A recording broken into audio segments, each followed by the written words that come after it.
Hello everyone, welcome back to another blog. অনেক দিন যাবৎ কোনো রকম ভিডিও আপলোড করতে পারিনি, তার যথেষ্ট কারণ ছিল। কারণ যেহেতু বাড়িতে কাজ হচ্ছিল, পুজো ছিল, এই সমস্ত নানান কারণে ভীষণ ব্যস্ত। সকাল সকাল বেরিয়ে গেছি। আজকে একটা কাজ ছিল, কাজটা হচ্ছে আমার একটা পাখি চেঞ্জ করবার ছিল। তো সকাল সকাল ওর জন্য দাদার দোকানে চলে গেছি। আর আমি বেসিক্যালি এই দাদার থেকেই সবসময় পাখি কিনে থাকি। আর আজকে দাদার দোকানে প্রচুর পাখি রয়েছে।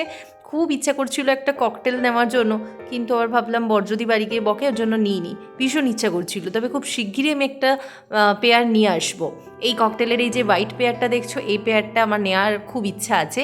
তো দেখা যাক, দাদা এখন ফাইনালি আমাকে একটা ফিমেল ধরে দিয়েছে, আর ফিমেলটাকে এনেই আমি এখন বসে গেছি পরিষ্কার করতে। আর সত্যি কথা বলতে না, কদিন ধরে পাখিগুলোরও একটু নেগলিজেন্সি হচ্ছিল, কেন যেহেতু বাড়িতে লোকজন কাজকর্ম সব ছিল, যার ফলে ওদেরকেও খুব একটা টেক কেয়ার করতে পারিনি। তো ফাইনালি এরই মধ্যে একটা বাচ্চা ফুটেছে। 5টা ডিম ছিল, কিন্তু তার মধ্যে 4টে ডিম গোলা হয়ে গেছে আর একটা ফুটেছে। জানি না সেটা কী কারণে, মনে হয় ঠান্ডার জন্যই হবে হয়তো। তো দেখো, এই বাচ্চাটা বেশ বড় হয়ে গেছে।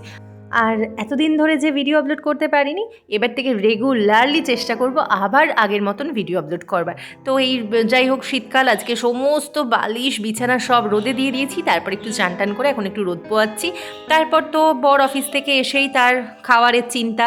আজকে বললো আজকে একটু আলুর পরোটা খাবে, তো চলো ঠিক আছে, আজকে বানিয়েছি রাত্রে আলুর পরোটা, তার সাথে আলুর চচ্চড়ি, একটু নিয়েছি সস, তার সাথে মিষ্টি। ব্যাস, চলো আজকের মতো সবাইকে গুড নাইট। সবাই খুব ভালো থেকো, সুস্থ থেকো।